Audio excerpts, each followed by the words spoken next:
la verdad que acá interactúan varias cosas, no solamente desde el punto de vista médico, o sea, sino también cómo, digamos, la radiación puede interactuar con un tejido biológico.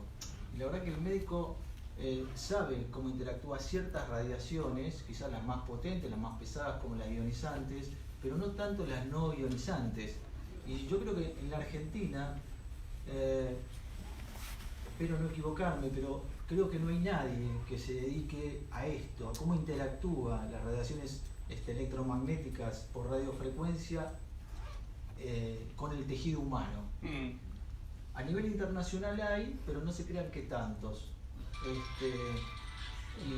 Así que bueno, voy a tratar de explicar qué son estas ondas y cómo interactúan, y más que nada ir a la práctica, ¿no? En base a la evidencia disponible, si podrían estar o no relacionados con la formación de tumores cerebrales principalmente, porque bueno, ustedes cuando seguramente ponen teléfonos celulares y eventuales consecuencias en la salud humana, le aparecen varias cosas, ¿no?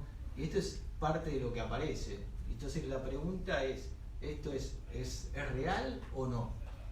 De todas estas cosas, que va de dolor de cabeza hasta problemas oculares, fatiga, pérdida de memoria y demás, yo me voy a concentrar en dos cosas nada más. Una son los tumores del nervio auditivo y otra son los tumores cerebrales.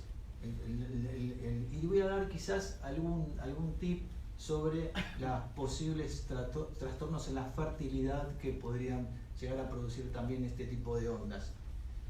Bueno, esto es solamente una reseña que quizás ustedes hayan vivido parte de toda esta historia de los teléfonos celulares. El primer teléfono celular se usó en Japón en 1979.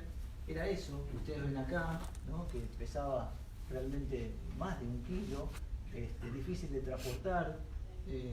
Muy pocas personas podían acceder a este tipo de aparatología.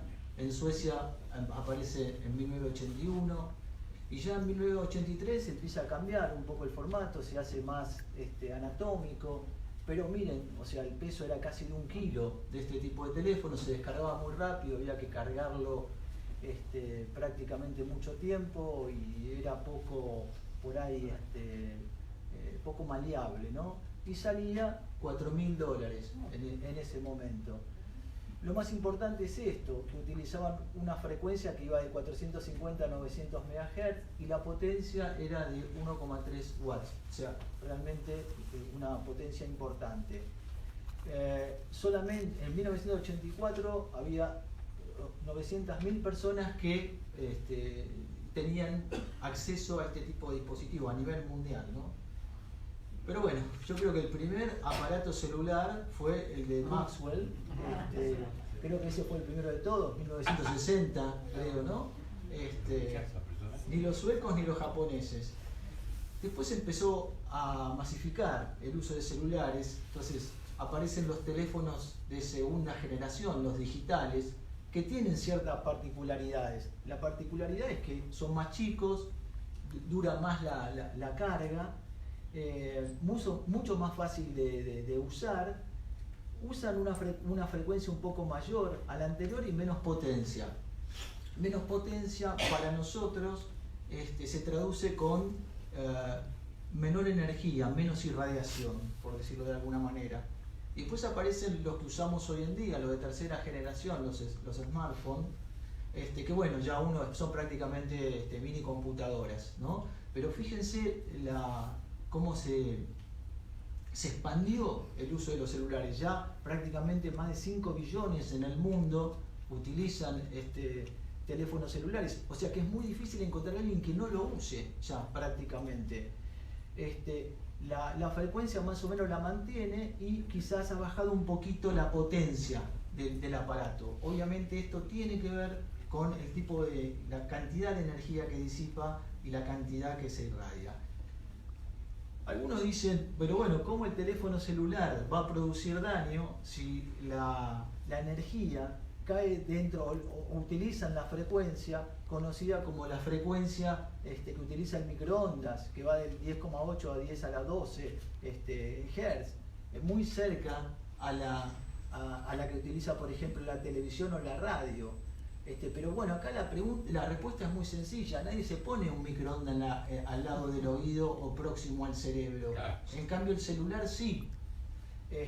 Una cosa es lo que el microondas puede transmitir al alimento y otra cosa es usar digamos, el aparato que disipa la energía cerca del cerebro. Son dos cosas muy diferentes. En general, el microondas lo tenemos alejado del cuerpo.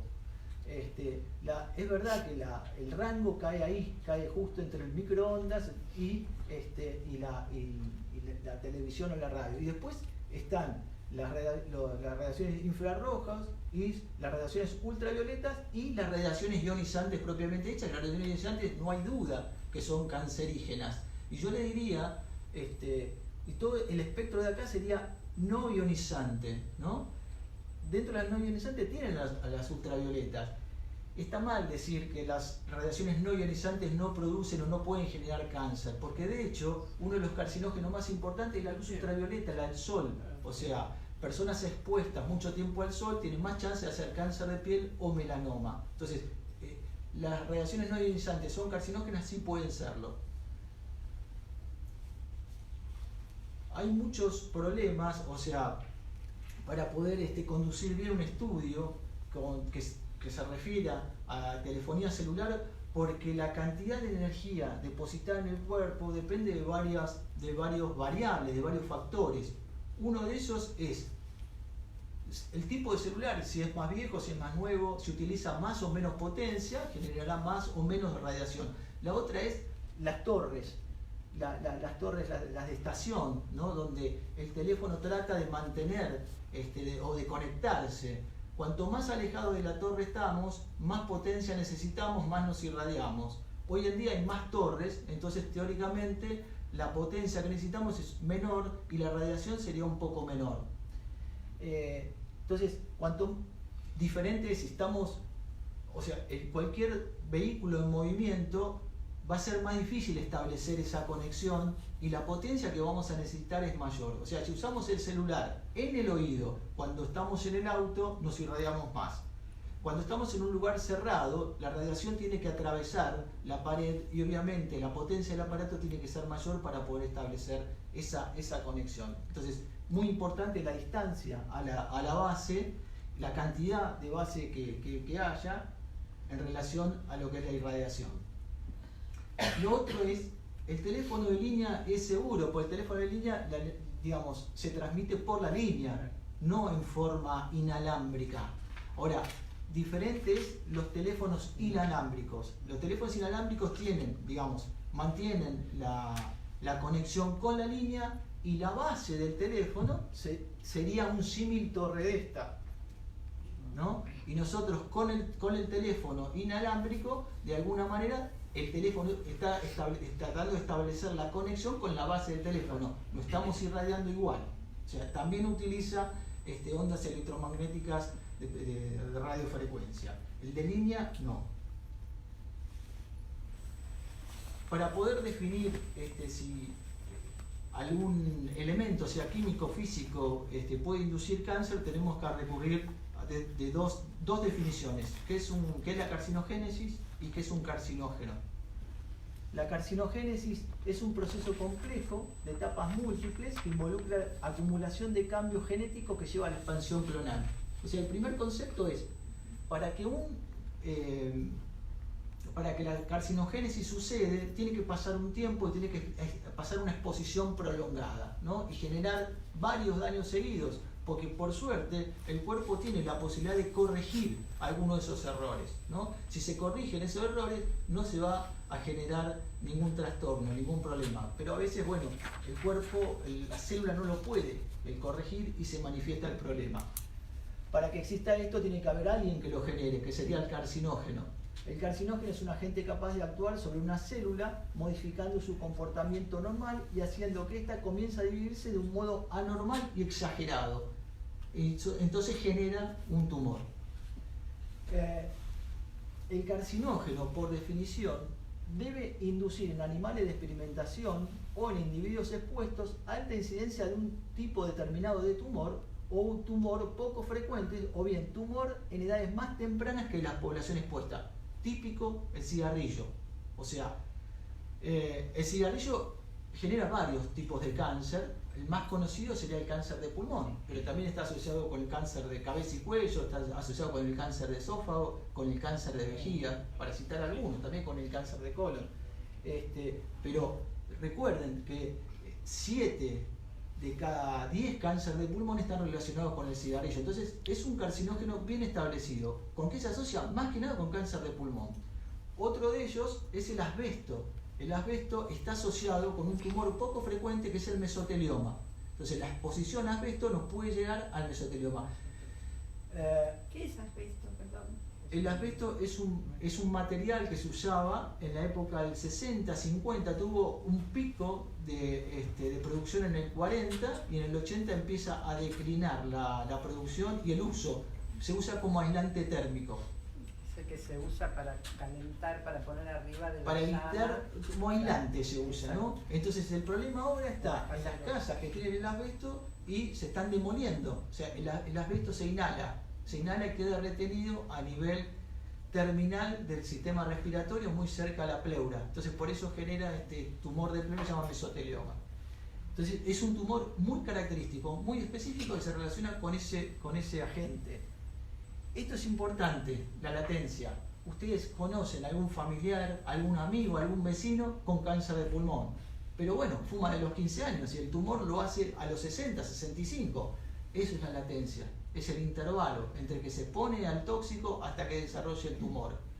Si el carcinógeno es muy fuerte, es muy pesado, la latencia va a ser corta. Si el carcinógeno no es tan pesado, no es tan potente, la latencia va a ser larga. ¿Qué quiere decir esto? Para poder decir que un agente es carcinógeno, debería por lo menos controlarse en 20, 30 años, a ver si genera el tumor o no.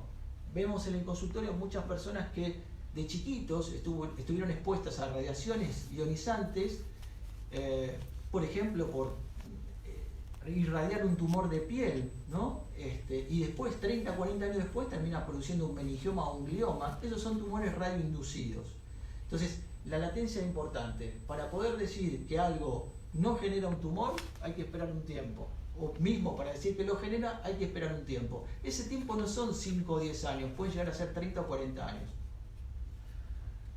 Los carcinógenos pueden ser físicos o químicos. En este caso, en la charla de hoy, es un tipo físico, ¿no? Las radiaciones ionizantes, que están bien vinculadas, ¿no?, con la aparición de tumores, y las radiaciones no ionizantes, como dijimos antes, las ultravioletas, como por ejemplo el sol, o los campos electromagnéticos que generarían estos teléfonos celulares. Entonces, fíjense, en Estados Unidos, hasta diciembre de 2014, 300,25 millones de personas usaban celulares. En el año 2000, 110 millones. Hoy en día, más de 7 billones de personas en el mundo usan celulares. El efecto biológico de la energía de radiofrecuencia es el calentamiento, el típico del microondas, ¿no? Ya se sabe, por ejemplo, que el calentamiento solamente, no la radiación, ¿no?, sino solamente el calentamiento genera cambios en el metabolismo de la glucosa. Y después también, como le voy a mostrar, cambios, por ejemplo, a nivel de células tipo espermatozoides. Entonces, para poder contestar la pregunta inicial, si esto está relacionado o no con el desarrollo de tumores cerebrales, nos tenemos que plantear algunas preguntas. Una que más o menos ya fui aclarando, que si las radiaciones ionizantes son carcinógenas, tenemos que decir que sí, las ultravioletas sí. ¿Está aumentando la incidencia de gliomas, meningiomas o neurinomas del acústico? Son todos tumores cerebrales estos. ¿Qué evidencia hay? O sea, la evidencia no es, tengo un amigo que usaba mucho el celular y tuvo un cáncer. La evidencia es juntar muchas personas expuestas versus no expuestas y ver si tienen asociación o no. Y eso se hace a través de estudios grandes que para tantas personas que usan teléfono celular necesitamos estudios realmente grandes, ¿no? Entonces, Y después, bueno, tenemos que analizar la evidencia, tenemos que analizar esos estudios, ¿no? ¿Qué problemas metodológicos pueden presentar esos estudios, que pueden ser de casos o controles, y pueden ser estudios de corte también? Y después, si no hay mucha evidencia... Perdón, ¿corte qué significa? Ahora eso después le digo. Y después, si por ejemplo esto no llega a algo claro, ¿qué dicen las organizaciones de expertos, ¿no? Entonces, esto del 2000 empezó a hacer mucho ruido a partir del 2011, ¿no? Cuando en el 2011 la IARC, la Agencia Internacional de Investigación del Cáncer, una serie de, o sea, un grupo de expertos se reúnen en Lyon y ponen o catalogan a las ondas estas electromagnéticas de radiofrecuencia, como la que emiten los teléfonos celulares, como dentro del grupo 2B.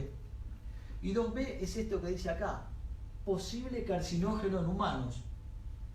Posible, aparentemente diferente a probable, pero bueno, ¿por qué dicen que puede ser posible?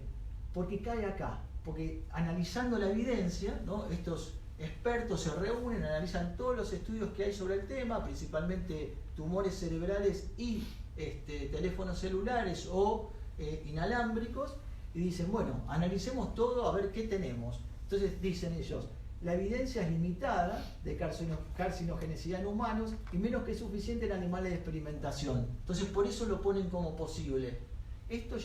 Esto no, porque inadecuada en humanos, pero suficiente en animales no, porque no se ha demostrado tampoco que en animales induzca o genere tumores cerebrales. Y esta tampoco aplica, inadecuada en humanos y limitada en animales, pero con evidencia fuerte y otros datos relevantes, no. Lo que aplica sería esto. Por este párrafo, lo pusieron como posible carcinógeno en humanos. Como grupo 1 están los que producen cáncer, lo que saben que producen cáncer, el cigarrillo, el asbesto, ¿no? Y abajo de todo, el grupo 4, probablemente no carcinógeno. O sea, no hay nada que diga no carcinógeno. Probablemente no, porque por el intervalo de latencia que dijimos antes, hay cosas que se lanzan por ahí con una investigación muy endeble, muy débil, y después después el tiempo nos dice que bueno, que esa sustancia realmente puede producir cambios. Por eso no le ponen un no rotundo, le dicen probablemente no. Analizando digamos, el trabajo que hizo la IARC, yo saqué algunas cositas, ¿no? Por ejemplo, algunas cositas que pueden llegar a ser útiles. Dicen, más modernos los teléfonos, menor la exposición. Es lo que le decía antes, ¿no? De acuerdo a la potencia que utiliza el aparato. La distancia entre el teléfono y el cuerpo es importante. Sí, la energía se disipa, o sea, y tiene una determinada penetrancia. Cuanto más alejados estamos, menos va a penetrar dentro del cerebro o de otras partes del cuerpo, ¿no? Pero bueno, yo no puedo hablar con el teléfono acá, eso está claro. Pero usar auriculares.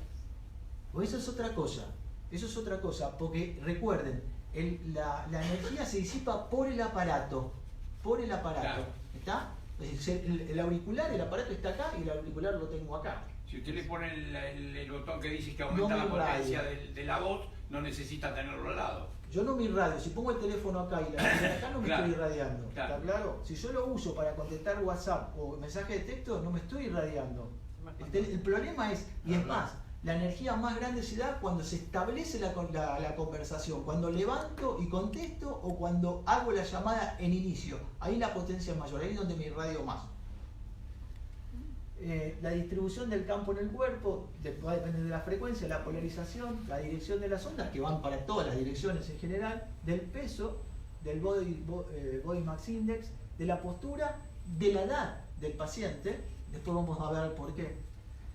Y acá ya tienen un dato. Los chicos, la energía de radiofrecuencia depositada es 2 veces mayor en cerebro y más de 10 veces en la médula ósea del cráneo en relación a los adultos.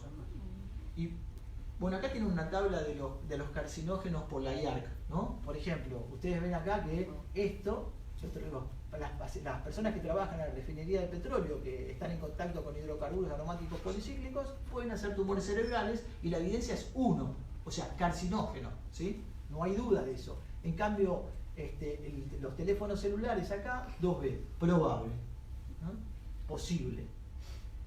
Otros forman aldehído y carcinoma nasofaríngeo, la evidencia es 1, es contundente, ¿sí?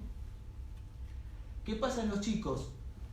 los chicos tienen una particularidad. Por un lado, el cerebro se está desarrollando, está en crecimiento. Y por otro lado, la calota, que es el hueso, ¿no? El hueso del cráneo, es más fino.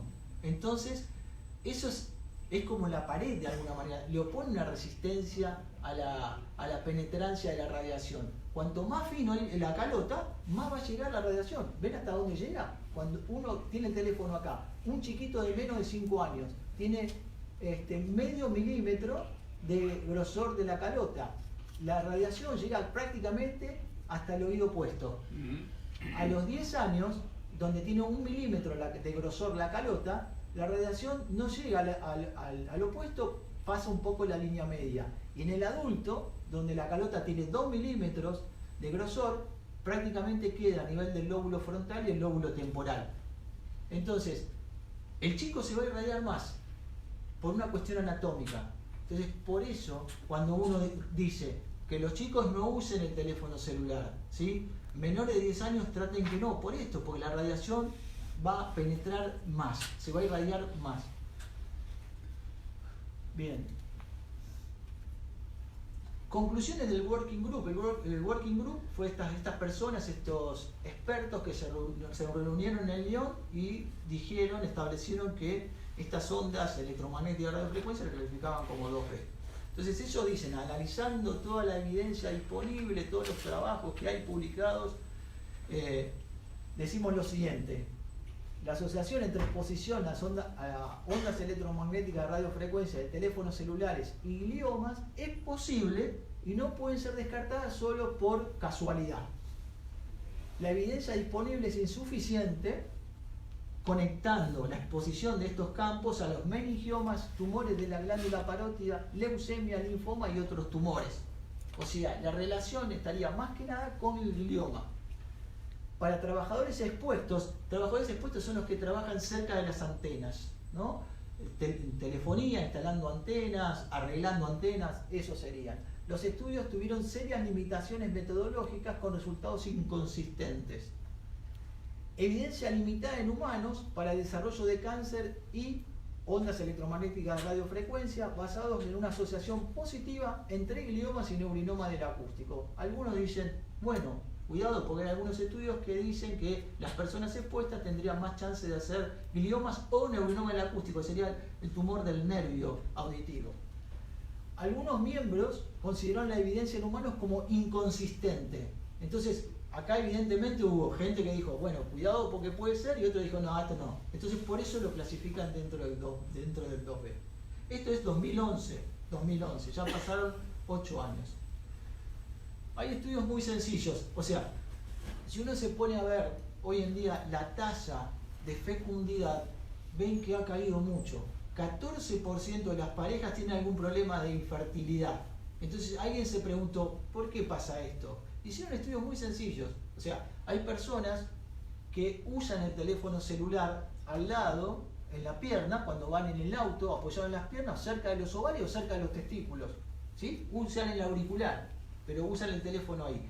En estas personas se hizo algo muy sencillo, se midió la cantidad de espermatozoides, la motilidad y la función del espermatozoide, y vieron que en estas personas la motilidad estaba disminuida, la capacidad disminuida y en algunos casos el número disminuido. Entonces se dice, ¿por qué es esto? Y esta es una explicación de qué causaría a nivel celular, ¿no? A nivel celular, a nivel testicular, traería alteraciones de la barrera hematotesticular, aumentando la permeabilidad, generando cierto edema y alterando el espermatozoide, ¿sí? Y esto es una, el mecanismo es complejo, mecanismo es para un químico, ¿no? Pero ese es el concepto, es un estudio muy sencillo. Y ahora hay metaanálisis hechos al respecto donde dicen, ¿no? El resultado de estos metaanálisis que, usando el teléfono celular de esa manera, disminuye la motilidad y la capacidad del espermatozoide. ¿Qué es la motilidad? El espermatozoide necesita moverse para poder llegar al óvulo, ¿no? Esa colita que tiene, bueno, necesita moverse. Si no se mueve, no llega. Entonces pierde capacidad de fecundar. El tema es, esto está claro, hay 7 billones de personas en el mundo que usan los teléfonos celulares. Si esto llegara a estar vinculado con tumor, explota todo. O sea, los tumores cerebrales son poco frecuentes. O sea, si uno toma como un todo, los tumores cerebrales, pero abarcando como 30 tumores diferentes, representan el 2% de todos los tumores. O sea que son tumores relativamente raros, no son tumores frecuentes. Pero bueno, si aumentara, o si hubiera una asociación y aumentara, sería un problema realmente muy importante. Entonces por eso nos basamos en registros. Este registro es más o menos hasta el 2008. Esta es la incidencia de tumores cerebrales, Estados Unidos y Taiwán. Fíjense que no cambia, ¿no? La incidencia del 2002 hasta el 2008 más o menos no cambia, permanece estable, tanto en Estados Unidos como en Taiwán. Este también es un gráfico interesante. Acá ponen del 85 hasta el 2007 cómo se va incrementando las personas que usan celular y arriba la incidencia de los tumores cerebrales. Y que más o menos la incidencia se mantiene constante, no aumenta. Eso es hasta el 2007. Llamó la atención este trabajo, que es del 2018. Es un trabajo epidemiológico. El trabajo epidemiológico lo único que nos va a decir es, ¿está aumentando la incidencia del tumor o no? Pero no me va a decir por qué. ¿Sí? O sea, no contesta la pregunta de por qué aumenta, sino solamente que aumenta. Entonces, esto realmente hubo esto empezó así. En Inglaterra, llamaba la atención que se empezaran a ver tumores cerebrales más agresivos. El glioblastoma es el más agresivo de todos. Entonces, le llamó la atención a algunos médicos que empezaban a ver como más tumores de lo que realmente veían hasta ese momento, y eran tumores más agresivos, que no eran tumores tan, digamos, de lento crecimiento. Entonces, vamos a ver los registros, a ver qué pasa, a ver si realmente está aumentando la incidencia o no. Y fíjense lo que pasa. Estos son tumores, estos son glioblastomas, los negros, los glioblastomas son los más agresivos, estos son no glioblastomas, o sea, tumores menos agresivos de menor crecimiento. Contando del 95 hasta el 2015, fíjense lo que pasa con esto, hace como un embudo, ¿no? Hasta el 2005 más o menos. Aumentan los glioblastomas, ¿no? La incidencia, estos por 100.000 habitantes, es 2 por 100.000, por ejemplo, 4 en 100.000, ¿sí? Aumenta la incidencia de glioblastomas y baja la de los otros tumores, los otros gliomas. Entonces uno en este embudo puede decir, visto desde el punto de vista médico, bueno, ojo, antes lo que llamaban antes lo que llamaban oligodendrogliomas, astrocitomas, algo inferior al glioblastoma, no lo eran, y ahora son glioblastomas, una clasificación diferente, por eso sube uno y baja el otro, ¿no? Pero ahora miren qué pasa, 2007 se estanca, o sea, no aumenta la incidencia de los de otros grados, grado 3 o grado 2, pero el glioblastoma sigue aumentando, o sea, ya no es un tema de interpretación, sino hay un aumento evidenciable. Y bueno, si uno compara del 95 al 2015, se duplicó, de 2,5 pasó al 5, o sea, estamos viendo, este es un estudio inglés, epidemiológico, que dice que duplicó del 95 a 2015 la tasa de incidencia de glioblastomas. Algo está pasando. Después lo categorizó por edades, a ver en dónde está aumentando, y la verdad que está aumentando en todas las edades, sobre todo de 30 a 54 y mayores de 54 años. Y acá lo fue estratificando por periodo, ¿no? Del 2011 al 2015, del 95 al 99. Y vio que, que la incidencia era real. Entonces, lo otro que uno se pregunta es, si es por teléfonos celulares, tendrían que estar próximos a los lóbulos donde uno usa el teléfono. Y la verdad es que la incidencia se da más en los lóbulos donde cercanos al uso del teléfono, frontal y temporal. Esa curva lo que muestra es esto, que está aumentando la incidencia en esa zona también, ¿no? Entonces, sostenido aumento estadísticamente significativo de la tasa de incidencia calculada de glioblastoma en todos los grupos y a través de 21 años, de 1995 al 2015, sobre todo a nivel de los lóbulos frontales y temporales. Sugerimos que algunos factores ambientales o del estilo de vida podrían ser responsables del aumento de los glioblastomas. Es un estudio epidemiológico, no contesta por qué, solamente dice está aumentando la incidencia. La próxima pregunta es esa ahora, ¿por qué aumenta la incidencia? Y después, bueno, hubo una editorial, ¿no?, tratando de explicar esto, los factores causales posibles. Entonces ellos dicen, radiaciones ionizantes, sí, sabemos que las radiaciones ionizantes son carcinógenas. Entonces dice, bueno, desde el 95 hasta ahora se usa más la tomografía, se usa más la radiografía, uno puede acceder más fácil. Quizás esas personas también estuvieron expuestas a esto y por eso también tengan mayor incidencia. Y lo otro que dicen, en Inglaterra, esto no pasaría en Argentina, que hubo exposición al polvillo radiactivo por pruebas nucleares. Entonces, que eso también impactaría sobre esto, ¿no? Esto no nos pasaría en la Argentina. Sugestiva asociación entre polución del aire ambiental con tumores cerebrales, o sea, la contaminación ambiental también, algunos dicen que podría vincularse a la aparición de tumores cerebrales. Un autor sugiere que la exposición a campos magnéticos incrementa el riesgo de glioblastoma con unos ratios de 5,36, o sea que aumenta 5 veces la chance de tener glioblastoma. Campos magnéticos sería parecido a lo que generan los teléfonos. Hay un estudio que es el Interphone, que bueno, un trabajo de varios países, colaborativo de varios países, se registraron datos de entre el 2000 y 2003, pocos pacientes mayores incluidos, pocos pacientes mayores de 55 años incluidos, y no mostró asociación entre gliomas y exposición a campos electromagnéticos de celulares. Ahora, si uno lee la letra chica de este trabajo, dice patrocinador Telecom. 2011, participantes sanos que usaban celulares y otros que no, evidenció un incremento en el metabolismo de la glucosa en la corteza orbitofrontal y lóbulo temporal cercana a la zona auricular. Esto quiere decir que cambio genera, cambio produce, algo tan sencillo como el metabolismo de la glucosa. Y después ellos decían también, como posible causa del aumento, ¿no?, de la incidencia de estos tumores, el radón domiciliario. Ellos dicen que en Inglaterra usan mucho las ventanas de doble vidrio, ¿no? Entonces eso aislaría mucho el ambiente y el radón que se produce en el domicilio no saldría. El radón sería como también un agente, digamos, radioactivo que puede ser tóxico. Entonces el ventilar el ambiente, digamos, disipa esa forma de energía. Ellos dicen, al usar más este tipo de vidrios, genera mayor retención del radón domiciliario. Son posibles causas, repito, es un estudio epidemiológico, no fue un estudio para mostrar una causa.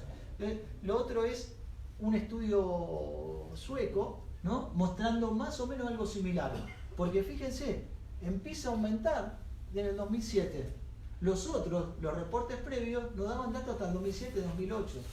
Tanto en hombres como mujeres hay un aumento en la incidencia de tumores cerebrales. No solamente con teléfonos celulares, sino también con los teléfonos inalámbricos, ¿no? Fíjense cómo venía más o menos plana la curva y cómo en el 2007 empieza a aumentar, ¿no?, tanto en hombres como en mujeres. Y eso lo que hicieron los suecos es no solamente tomar el registro de datos de Suecia, sino también el registro de pacientes internados, porque lo que decían ellos es que hay muchos pacientes con tumores cerebrales que nunca se lo diagnostican, porque no quieren hacer biopsia, porque deciden no tratarlo, entonces se pierden muchos pacientes. Entonces por eso tomaron los datos de pacientes de historia clínica, de pacientes internados.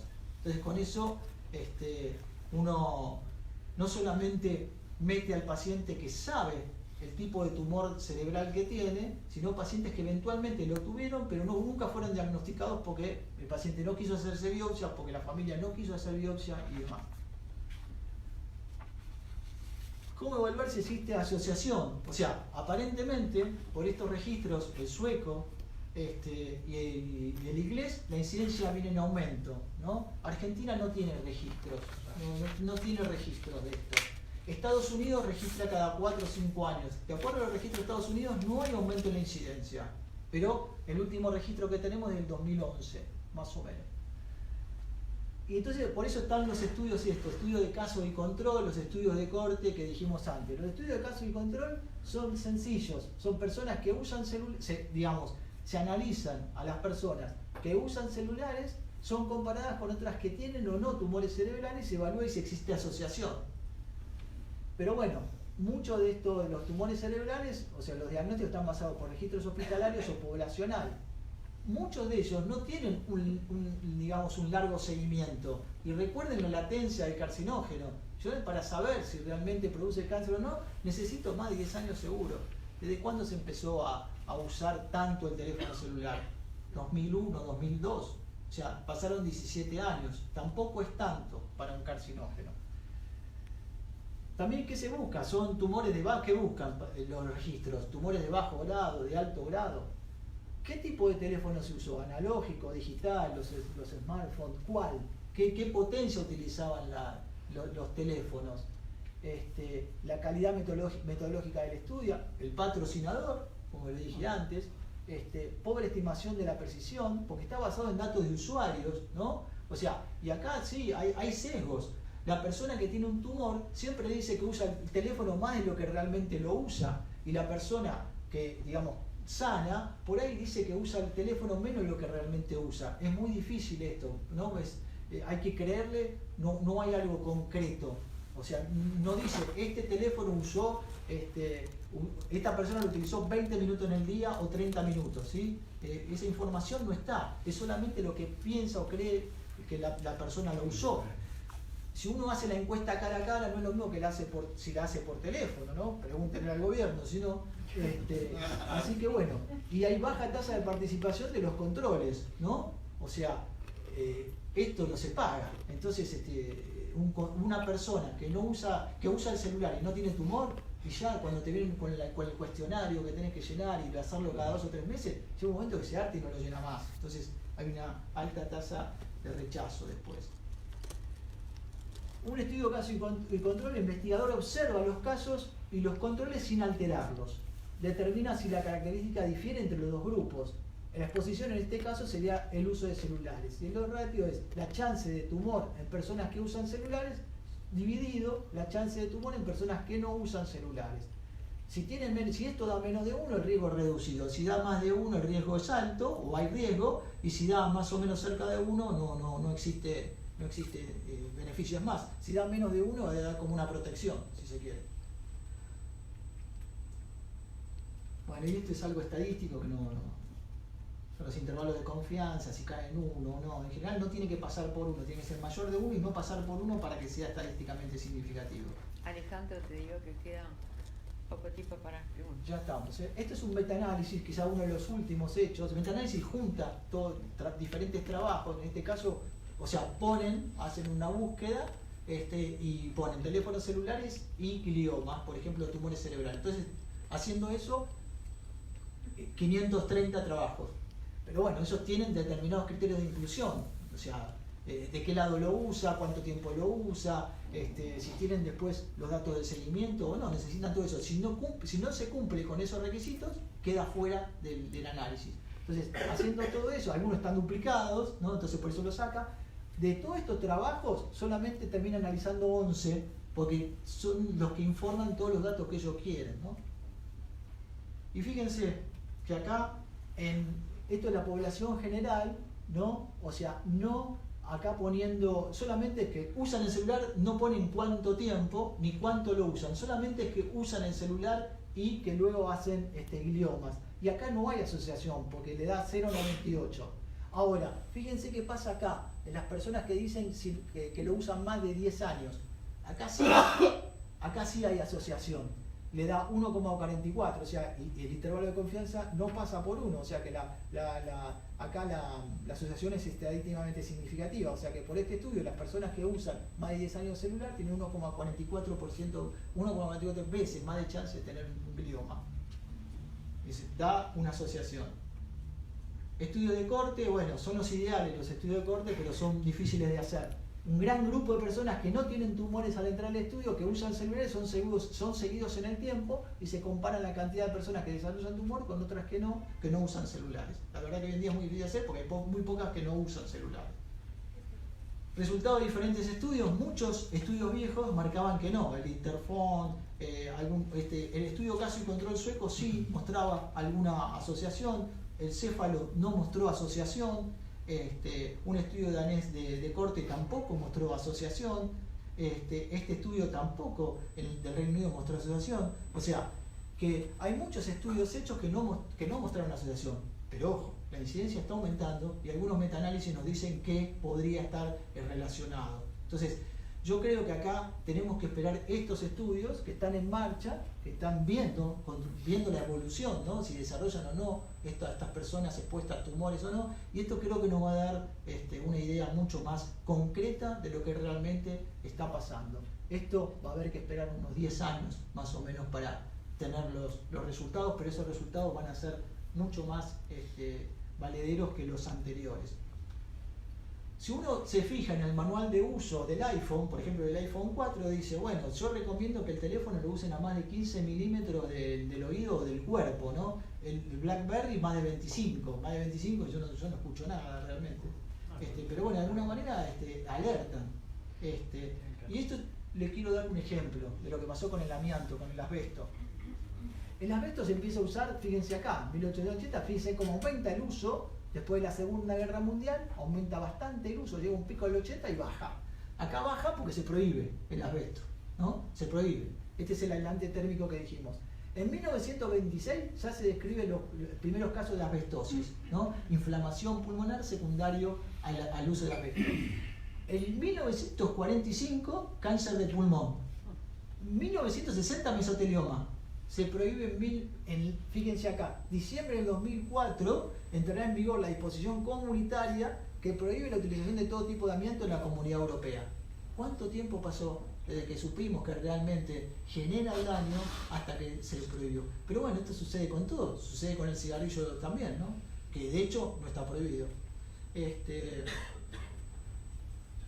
Consejos útiles. Yo no, hoy para sintetizar la charla, no le puedo decir que los teléfonos celulares estén vinculados fehacientemente con el desarrollo del glioma, pero sí le puedo decir, cuidado, porque la incidencia está aumentando. Hay algunos metaanálisis que están diciendo que algo podría haber de asociación. Pero no puedo concluir diciendo que los teléfonos celulares están íntimamente relacionados con la aparición de tumores cerebrales. Yo les diría, respetar la distancia del uso que se encuentra en los manuales de los dispositivos. Traten de usarlo lo más alejado posible del oído, sobre todo cuando hacen o cuando levantan la llamada. Mandar mensaje de texto y uso de WhatsApp mantiene el celular alejado del cerebro. Manténganlo también alejado de los testículos o de ovarios. Los niños deberían evitar el uso de teléfonos celulares. Algunos dicen que los menores de 20 años no deberían usar el teléfono celular. De 20, no de 10. El estudio sueco dice que está aumentando la incidencia de tumores, sobre todo en personas de 20 a 30 años, y esto es porque lo usaron antes, ¿sí? Entonces por eso se recomienda no usar teléfono celular antes de los 20 años. Antes de los 10, seguro, por las cuestiones anatómicas que dijimos.